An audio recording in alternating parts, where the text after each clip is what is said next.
मेरा नाम अफ़ान खान है। मेरे पापा का नाम मोइन खान है और मैं अकोला को बिलोंग करता हूँ। मैंने अपनी स्कूलिंग सुफ़ा इंग्लिश हाई स्कूल से की है और मुझे नीट 2022 में 573 मार्क्स मिले। I am the student of mix coaching classes Akola. मेरा नीट 2022 का स्कोर 573 है। मुझे मिक्स कोचिंग क्लास के बारे में मेरे एक फ्रेंड ने बताया था, मैं उस वजह से वहाँ पे गया। मिक्स क्लासेस में बायोलॉजी जोत सर पढ़ाते हैं, जो कि बहुत अच्छा पढ़ाते हैं। उनके निमोनिक्स बहुत काम में आते हैं, तो और वो फ्रेंडली होके पढ़ाते थे, मेन बात यह है। और वो कुछ लोग रहते हैं जो सिलेबस भगाते हैं। मिक्स में ऐसा नहीं है। मिक्स में सिलेबस स्लोली चलता है, मतलब तुम सिलेबस कंप्लीट कर सकते हो पूरी क्लास के साथ में। ऐसा नहीं कि सिर्फ टॉपर्स के ऊपर फोकस किया जाएगा।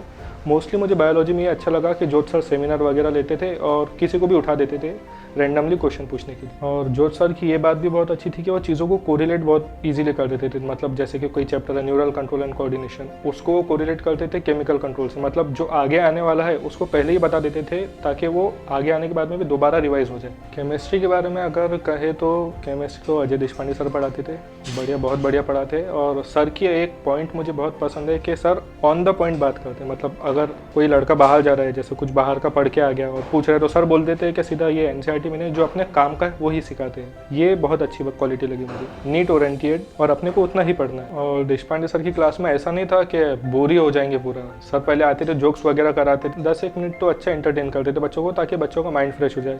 फिर कुछ भी किसी भी तरह से टॉपिक समझा देते थे, जैसे कि ऑर्गेनिक केमिस्ट्री में क्या करना है, या फिर कुछ भी स्टोरी बना के समझा देते थे। देशपांडे सर की क्लास में ऐसा रहता था कि मतलब प्राइस तो ज़्यादा नहीं था, लेकिन ऐसा था कि अगर आप 10 क्वेश्चन पूछोगे और वो क्वालिटी वाले हैं तो सर आपको 1 रुपये इनाम देते थे। आप 1 रुपये में मत जाओ, लेकिन जो आपकी प्रैक्टिस हो रही है वो क्वेश्चन बोलने से, जो आपके माइंडसेट बन रहा है क्वेश्चन फ्रेमिंग का, वो उसके ऊपर अगर देखा जाए तो देशपांडे सर ये बहुत बढ़िया कराते थे। और मिक्स क्लासेस में ऐसा था कि वहाँ का कैंपस बहुत बढ़िया था। मतलब ऐसा नहीं कि तुमको कंजस्टेड लगेगा, अच्छी पार्किंग अवेलेबल थी, लगभग 8 रूम थे और बहुत स्पेशियस था। और प्लस वहाँ की लाइब्रेरी अलग से थी, जो कि वहाँ पर हमको बुक्स भी मिलती थी और लाइब्रेरी में एसी तक था और हर रूम में एसी लगे हुए थे। और कभी हमको लाइन जाने की दिक्कत हुई नहीं, क्योंकि वहाँ पर जनरेटर लगा हुआ था और आरओ फिल्टर वाटर की फैसिलिटी अवेलेबल थी। और जब क्लासेस शुरू होती थी तो वहाँ पे पहले से मेंटर टीचर अवेलेबल रहते थे, ताकि बच्चे कुछ न्यूसेंस ना फैलाए। और अगर बात करें मिक्स की टेस्ट सीरीज़ की, तो वहाँ के क्वेश्चन पेपर टॉप लेवल के थे। मतलब जैसे नीट यहाँ पे लेवल पे है, तो इस लेवल के क्वेश्चन तो रहते ही थे, लेकिन एक लेवल ऊपर जाते थे ताकि कुछ रह ना जाए, एक आधा क्वेश्चन भी छूट ना जाए।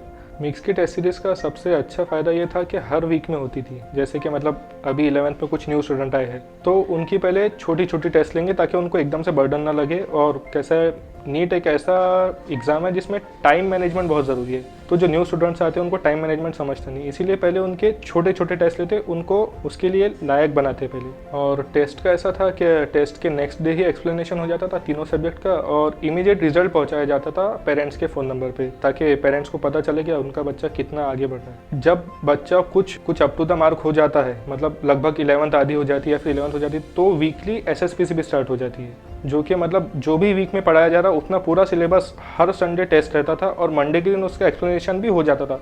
और ट्यूसडे से क्लासेस होती थी, मतलब 5 डेज क्लासेस, 1 डे टेस्ट और 1 दिन एक्सप्लेनेशन होता था। ये बहुत अच्छी बात लगी मुझे। और मोस्टली अगर नीट के बारे में देखें तो टेस्ट और क्वेश्चन प्रैक्टिस सबसे ज़्यादा ज़रूरी है, और जो कि मिक्स में बहुत अच्छी की जाती है। 12th की एग्ज़ाम के लिए क्लासेस से छुट्टी मिल जाती थी लगभग 1 महीने की। जैसे ही एग्ज़ाम होती थी तो मिक्स अपना न्यू इन्हांसमेंट कोर्स लेके आता था। मतलब जैसे कि ये हर दिन टेस्ट ली जाती थी, 1-1, 2-2 चैप्टर के ऊपर, ताकि पूरा सिलेबस एक बार रिवाइज हो जाए। और फिर उसके बाद में हर 5 टेस्ट के बाद में पूरे सिलेबस की पीसीटी ली जाती थी। मतलब हर 5 टेस्ट में जो भी सिलेबस आया था वो एक ही दिन लिया जाता था और उसका भी एक्सप्लेनेशन नेक्स्ट डे ही हो जाता था। और ये सब जो इन्हांसमेंट कोर्स हो जाता है, जिसको ईडीटी कहते हैं, ईडीटी 1, ईडीटी 2, मतलब ईडीटी 5 तक की जाता था और ईडीटी 5 तक के पीसीटी 1 आ जाता था। पीसीटी 1 मतलब पहले जो 5 दिन के टेस्ट हुए थे उसका फुल सिलेबस टेस्ट होता था। अब जैसे कि ये पहला पीसीटी हो गया, फिर 10 दिन के टेस्ट रहते, तो फिर पूरे 10 दिन का सिलेबस एक साथ में आता था और ऐसे ही धीरे धीरे धीरे स्टेप वाइज सिलेबस कंप्लीट होता था। फिर लास्ट में लगभग 8 से 10 मॉक टेस्ट में इतनी प्रैक्टिस हो जाती थी, लगभग 8 से 10 मॉक टेस्ट लिए जाते हैं मिक्स में, उससे बहुत ज़्यादा प्रैक्टिस हो जाती थी। मैंने खुद ने ऐसी पढ़ाई की है, जैसे मैं पहले बायोलॉजी का बताता हूँ। बायोलॉजी के लिए मैंने सबसे पहले एनसीईआरटी को स्ट्रिक्टली फॉलो किया था, एक एक लाइन रीड किया था मैंने और कुछ छोड़ा ही नहीं था। मतलब जैसे कि आज पता है कि जोत सर कल पढ़ाने वाले हैं, कोई चैप्टर पढ़ाने वाला, उसको पहले से ही रीड कर लूँ। सबसे पहले मैं ये करता था, क्योंकि सर बुक में से ही पढ़ाएंगे और पेपर में बुक में से ही आएगा। सबसे ज़रूरी है एनसीईआरटी रीडिंग करना। एक बार अगर तुम एनसीईआरटी रीडिंग करके घर से चले गए और फिर सर का लेक्चर देखे, तो फिर मतलब ऐसा हो जाता है वो कि तुम्हारे माइंड से निकलेगा ही नहीं। मेरी खुद का पर्सनल मेथड यही था बायोलॉजी के लिए। और फिर बचते हैं क्वेश्चंस मतलब मैंने बायोलॉजी के सिर्फ टेस्ट पर ही फोकस किया था, क्योंकि टेस्ट में इतना हो जाता था, एक एक लाइन के ऊपर क्वेश्चन दे देते सर। मिक्स के जो लास्ट के टेस्ट हुए थे उसमें पूरे स्टेटमेंट वाइज क्वेश्चन थे। मतलब हमको लगता था कि सर इतना हार्ड क्वेश्चन दे रहे हैं, इतने हार्ड क्वेश्चन दे रहे हैं, इतना टाइम लग रहा है करने में। लेकिन जब 2022 का पेपर आया तब हमको समझ में आया कि सर ने जो क्वेश्चंस दिए थे वो क्वेश्चन की प्रैक्टिस की वजह से ही हमारा ये पेपर निकला, क्योंकि अब तक के ऐसा पेपर नहीं आया था इतने ज़्यादा स्टेटमेंट्स वाला। और ये स्टेटमेंट्स वाले क्वेश्चन ज्योत सर ने हमको पहले ही कराए थे, मोस्टली क्वेश्चंस देखे हुए लग रहे थे। बच्चे मतलब अगर बायोलॉजी पढ़ रहे हैं तो वो क्या सोचते हैं जो टेक्स्ट में लिखा हुआ है लेसन में उतना ही आएगा, ऐसा नहीं रहता है। जैसे कि समरी में भी इतने ज़्यादा पॉइंट रहते, chapter neural control and coordination, उसकी अगर आप समरी पढ़ेंगे उसमें इतने ज़्यादा पॉइंट है जो कि आपको दिखेंगे ही नहीं कहीं पर। और मुझे रीड करने के बाद में ये पता चला कि ज्योत सर ने पहले ही पढ़ा दिए थे। लोग इंट्रोडक्शन को ऐसा नेग्लेक्ट करते हैं। फेज 1 2016 का क्वेश्चन था, उसके अंदर इंट्रोडक्शन से क्वेश्चन आया था, डार्विन ऑफ 20th सेंचुरी। वो इंट्रोडक्शन का क्वेश्चन था, लोग समझ रहे थे एनसीईआरटी के बाहर का है, लेकिन वो एनसीईआरटी में लिखा हुआ था इंट्रोडक्शन लिविंग वर्ल्ड के पहले। और अगर फिजिक्स की बात रही तो फिजिक्स के लिए मेनली आपको चाहिए कॉन्सेप्ट्स।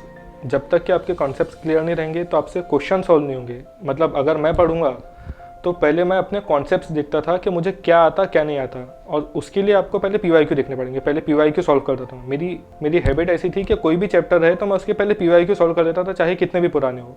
और अगर थ्योरी में ऐसा लग रहा कि एनसीईआरटी में नहीं, कुछ क्वेश्चंस थ्योरी के रहते थे तो उसको मैं मेमोराइज कर देता था थ्योरी वाले। और एक बार मेरे कॉन्सेप्ट्स क्लियर हो गए तो मैं क्वेश्चन प्रैक्टिस, पहले पीवाईक्यू, फिर उसके बाद में एग्जाम्पलर, और फिर उसके बाद में एनसीईआरटी बेस्ड क्वेश्चन सॉल्व करता था। ऐसा नहीं कि एकदम जेडब्ल्यू एडवांस के क्वेश्चन सॉल्व करने चले गए।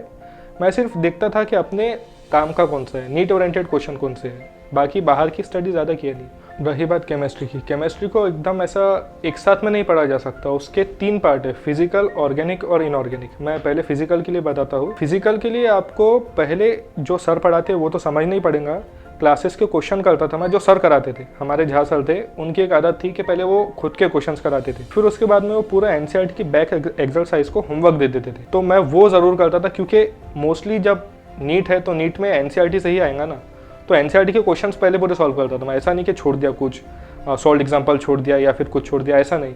अभी इस साल भी सॉल्व एग्जाम्पल से एक क्वेश्चन आया था, फिर उसके बाद में एनसीईआरटी के क्वेश्चंस, फिर उसके बाद में खुद से कुछ करना रहा तो करता था, ऐसा ज़्यादा नहीं करता। ऑर्गेनिक केमिस्ट्री में ऐसा था क्या, पहले ऑर्गेनिक केमिस्ट्री के लिए आपको 2 चैप्टर तो बेसिक चाहिए। ऐसा नहीं कि आपने आ गए मतलब पढ़ने आ गए और सीधा अल्डिहाइड कीटोन पढ़ना शुरू कर दिया। पहले आपको चाहिए जीओसी और उसके साथ में हाइड्रोकार्बन्स, पहले ही आपका बेसिक है। और मिक्स में ऐसा था कि ये दोनों चैप्टर को कंबाइन करके पढ़ा देते थे सर। पहले जीओसी पढ़ाते थे, जो कि बहुत ज़रूरी है, क्योंकि अगर जीओसी नहीं आया तो ऑर्गेनिक कुछ भी नहीं आएगा। फिर उसके बाद में हाइड्रोकार्बन, जिसको बहुत ज़्यादा वेटेज है, लगभग 4-5 क्वेश्चंस का वेटेज रहता है उसका। अब बचते हैं बाकी के चैप्टर्स ऑर्गेनिक के, जो कि जैसे कि थ्योरी वाले चैप्टर्स है। थ्योरी वाले है alcohol, phenol, ether, haloalkanes, haloarenes, ऐसे चैप्टर। इन चैप्टर्स में सबसे पहले फोकस ये करना है कि पहले आप रिएक्शंस कर लो, क्योंकि मोस्टली क्वेश्चन रिएक्शन से आते हैं। फिर उसके बाद में एनसीईआरटी की एक लाइन पढ़ना पड़ता है। और जैसे कि रिएक्शंस अभी देशपांडे सर ने एक बताया था हमको, स्वार्ट्स रिएक्शन, उसके कैटलिस्ट के नाम थे जैसे एजी सबको हक करो। ये ट्रिक थी सर की, ये मुझे अभी तक के याद है और मैं कभी भूलूंगा भी नहीं स्वार्ट्स रिएक्शन को। और विलियमसन सिंथेसिस, ये सब नेम्ड रिएक्शंस पर ज़्यादा ध्यान देना है। और मैंने इनऑर्गेनिक केमिस्ट्री ऐसा पढ़ा था कि सबसे ज़रूरी मुझे लगा था केमिकल बॉन्डिंग और पीरियोडिसिटी करना है, तो पहले मैंने उसको मास्टर किया था। जो देशपांडे सर सबसे पहला चैप्टर केमिकल बॉन्डिंग पढ़ाते, तो शुरू में आए थे तो देशपांडे सर धीरे धीरे पढ़ाते थे। जो चैप्टर ज़रूरी था उसको धीरे धीरे पढ़ाया, जो कि आगे बहुत काम में आया। केमिकल बॉन्डिंग पहले पढ़ाया हमको, फिर मैंने इनऑर्गेनिक केमिस्ट्री ऐसा पढ़ा कि मेरा केमिकल बॉन्डिंग अच्छे से हो चुका था, तो बस मैं एनसीईआरटी को बार बार रिपीटेड टाइम रीड करता था। ऐसा कुछ नहीं कि बाहर चलेगा, सिर्फ एनसीईआरटी रीड किया और कुछ भी नहीं। रिपीटेड टाइम एनसीईआरटी रीड किया और टेस्ट के क्वेश्चन सॉल्व किया, और कुछ अगर नहीं आया तो सर को पूछ लेता था। और कभी कुछ ऐसा लगा सर को कि ये छोड़ना है तो सर खुद बता देते थे कि ये इतना ज़रूरी नहीं है नीट के पॉइंट ऑफ व्यू से। बच्चे क्लासेस में आते हैं, बस क्लास करते हैं और चले जाते हैं, घर पे जाके पढ़ते नहीं। ये सबसे गलत लगता है मुझे। मतलब अगर पढ़ाई करे तो अच्छे से करो। मैं ऐसा फॉलो करता था कि जो पढ़ाए उसको घर पे जाके रिवाइज कर लिया फर्स्ट डे के दिन, फिर डे 2 के दिन जो पढ़ाए उसको रिवाइज कर लिया, लेकिन साथ ही साथ डे 1 को जो पढ़ाए थे वो पढ़ना बहुत ज़रूरी है। वो रिकॉल होते रहेगा। मतलब ऐसे ही आप डे 10 तक के जाओगे ना तो आपका डे 1 ऐसा हो चुका होगा कि आप कभी उसको भूलोगे ही नहीं। ये मुझे महसूस हुआ था। मैं मोस्टली बायोलॉजी के लिए करता था ये, और फिर ऐसा आया था कि मुझे बायोलॉजी की टेक्स्ट बुक ऐसी लर्न हो गई थी लाइन टू लाइन, धीरे धीरे। बच्चों को प्रॉब्लम ये जाती है क्या सर ये बोल रहे हैं इसको याद कर लो, वो याद करने की ही चीज़ रहती है। मतलब ब्लाइंड फेथ रहता है ना, आपको अपने टीचर्स के ऊपर ब्लाइंड फेथ रखना है। वो इतना बड़ा टीचर बना है, उसकी कुछ इमेज है तो कुछ आता होगा ना सर को। बच्चे क्या समझते हैं कि ये कुछ और ही पढ़ा रहे हैं। ब्लाइंड फेथ रखना बहुत ज़रूरी है अपने टीचर्स के ऊपर। जैसे देशपांडे सर मोस्टली बोलते हैं कि ये ऐसा है, इसको याद करो, इससे ज़्यादा पढ़ने की ज़रूरत नहीं। बच्चे क्या सोचते हैं, ये क्यों, ये रिएक्शन है, ये क्यों का आंसर नहीं रहता, वो है उसको याद रखना पड़ता। स्टडी के लिए फैमिली सपोर्ट बहुत ज़रूरी होता है। मतलब मेरी खुद की फैमिली ने मुझे बहुत सपोर्ट किया। कैसा होता है कि कभी टेस्ट में कम मार्क्स आ जाते थे तो मैं पापा को बोलता था, पापा नहीं हो रहा है, नहीं हो रहा है। तो मेरे पापा बस इतना बोलते थे, तू करते रहे, रुक मत बस। ये बहुत ज़रूरी होता है। अगर हम कहीं पे रुक जाए तो वो गलत बात होती है। तुमसे चले नहीं जा रहा तो रेंगो, लेकिन कुछ ना कुछ तो करो, कुछ करना बहुत ज़रूरी है। Study related point of view में फैमिली सपोर्ट बहुत ज़रूरी रहता है। जैसे मॉरल सपोर्ट, अब जैसे नीट है, यहाँ पर मॉक टेस्ट होते थे तो कांस्टेंट स्कोर तो मेंटेन करना बहुत मुश्किल रहता है। कभी 600 आ गए, कभी 550 आ गए, कभी कम आ गए। जब मुझे कम आते थे, मैं खुद बोल रहा हूँ, जब मुझे कम मार्क्स आते थे तो मैं मेरे पापा को बोलता था कि पापा मार्क्स कम आ रहे। तो मेरे पापा बस इतना बोलते थे, रुक मत। वो बोलते थे कि चले नहीं जा रहा तो रेंग, लेकिन कुछ ना कुछ कर, चलते रहे। तो वो मुझे बहुत ज़्यादा काम का लगा। अगर आप रुक नहीं रहे हो तो आप कुछ ना कुछ तो करो ना। एक वर्ड तो आ रहा है ना आपको, रुको मत। बस एनसीईआरटी रीड करो या फिर कुछ भी करो, लेकिन रुको मत। मेरे मम्मी का मतलब कुछ बातें ऐसी थी जो मैं पापा को बोल नहीं पाता था। जैसे मैं घबरा जाता था मेरा स्कोर कम देखे। मैंने कितनी बार मेरे मम्मी को ये बोला है कि मुझे नीट नहीं देना है, तो वो मुझे ऐसा बोलते थे कि तू बता मत पापा को, तो धीरे धीरे पढ़। और वो मुझे इमोशनली सपोर्ट करते थे, जो मतलब पापा के सामने बोल नहीं सकता हूँ मैं जो बात है, वो उनको कहता था। और उसमें मुझे बहुत सपोर्ट मिला है इमोशनली, जो कि बहुत ज़रूरी है। मुझे मिक्स क्लासेस में जो सबसे अच्छा लगा वो ये है कि सबसे पहली बात जोत सर सेमिनार लेते थे। सेमिनार लेके मतलब बच्चे का खुद का सेल्फ कॉन्फिडेंस बिल्ड होता है। और मेनली जो है ना, कोचिंग में प्रॉब्लम ये जाती है कि बच्चों को सेल्फ कॉन्फिडेंस नहीं रहता। सेल्फ कॉन्फिडेंस नहीं रहता तो डाउट नहीं पूछते। डाउट पूछना बहुत ज़रूरी है। और जोत सर ये दूर कर देते, चल स्टेज पे आ। स्टेज पे आया, बार बार स्टेज पे आएगा तो उसका सेल्फ कॉन्फिडेंस बूस्ट होगा और वो सर से इंटरेक्ट कर पाएगा। बच्चे इंटरेक्ट ही नहीं करते, बात ही नहीं करते सर से। उनको पूछे क्या नहीं आ रहा तो कुछ बोलते नहीं, चुप खड़े रहते ऐसे। वो ठीक नहीं है। और अगली चीज़ मुझे जो मिक्स क्लासेस के लिए बहुत पसंद है वो है टेस्ट, मल्टीपल टेस्ट। और नीट में कैसा है, मल्टीपल क्वेश्चंस, जितने तुम क्वेश्चन सॉल्व करोगे, जैसा सिलेबस इतना ही है, घुमा फिरा कर वो एक ही जगह पे पूछते हैं, आपको उनके क्वेश्चन समझने हैं बस। क्वेश्चन प्रैक्टिस अगर आप करोगे तो आपको सब समझ जाएगा। वो मुझे बात बहुत अच्छी लगी। और तीसरी बात देशपांडे सर की, जो कि मुझे बहुत ज़्यादा पसंद है, और जोत सर की भी, कि पॉजिटिविटी बहुत देते हैं। मोरल सपोर्ट, मतलब जैसे कि कुछ हुआ तो मैं हूँ, मुझे अगर पूछो, अगर कुछ समझ में नहीं आया तो रात में मैं दोबारा लेक्चर लूंगा, तुमको समझाऊंगा, तुम बस बोलो मुझे। लेकिन बच्चों को प्रॉब्लम ये है कि बच्चे जाकर बोलते ही नहीं, हिम्मत ही नहीं कर पाते। इंटरेक्ट करना बहुत ज़रूरी है, जो कि देशपांडे सर अपनी तरफ से पूरी कोशिश करते हैं इंटरेक्ट करने की, लेकिन बच्चे घबराते हैं। वो ठीक बात नहीं लगी। मेरा नाम डॉक्टर मोइन खान है। मैं अफानुद्दीन खान का पापा हूँ।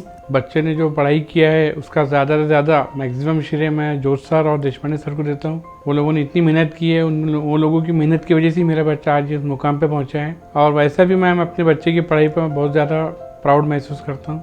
और सबसे ज़्यादा श्रेय मैं देशपांडे सर और जोत सर को देना चाहूँगा बच्चे की पढ़ाई के लिए। मैं तो यहाँ नहीं रहता था, बाहर रहता था। बच्चों ने और सर ने पूरा लुक आफ्टर किए, पढ़ाई पे ध्यान दिए और जितना मैक्सिमम हो सकता है उतना कोऑपरेट किए सर। उसके लिए मैं दिल से थैंकफुल। मैसेज तो सर सिर्फ इतना ही है मेरा कि अगर बच्चा टैलेंटेड है, पढ़ाई करने वाला है और तुम उसके लिए अफोर्डिंग में तुमको कुछ तकलीफ जाती है, तुम अगर वो मेहनत करने वाला है, तुमको लगता है कि आगे चल के कामयाब होगा, तो तुम भी उसके लिए फाइट करो, स्ट्रगल करो और जितना एफर्ट हो सकता है अपनी तरफ से करो।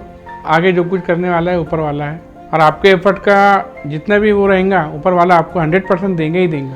हमारा नाम रुखसार खान है और अफान खान के मम्मी हूँ। और बच्चा हमारा मिक्स में पढ़ता था, वहाँ पर जो पढ़ाई किया है उसने, तो वहाँ पे जोत सर और देशपांडे सर जो है उन्होंने बहुत मेहनत की है।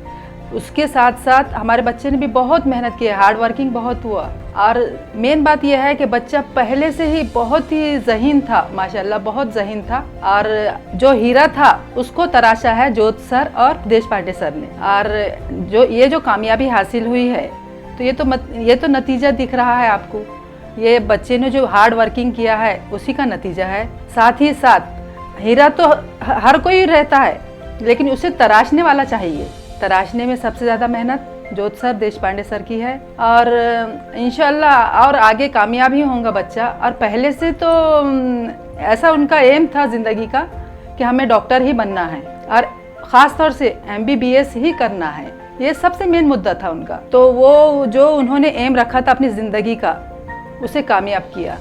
और ऊपर वाला जो है, खुदा जो है, आप मेहनत करो, जितनी हो सके उतनी मेहनत करो। कामयाबी बेशक देता ही है, खुदा जो है वो बेशक कामयाबी आपको देता ही है। और बच्चा जो है हमारा अफ़ान खान, तो बचपन से ही एकदम शांत स्वभाव का था, एकदम साइलेंट बच्चा था। ना कोई शरारत, ना कोई तकलीफ, बस अपना काम से काम करना, अपने पढ़ाई करना, थोड़ा सा बाहर रहना, बाकी घर में ही अपना टाइम स्पेंड करता था। ऐसा नहीं कि एक ही बच्चा अच्छा है, माशाल्लाह तीनों बच्चे अच्छे हैं, लेकिन सबसे ज़्यादा मेहनत इन्होंने की है। अब देखो पहला बच्चा काबिल बन गया, इंशाल्लाह जो बात की जो दो है वो तो काबिल बनना ही है। सबसे मेन जो है इसमें, सबसे जो मेन किरदार निभाया है तो इनके दादा जान और दादी जान का है।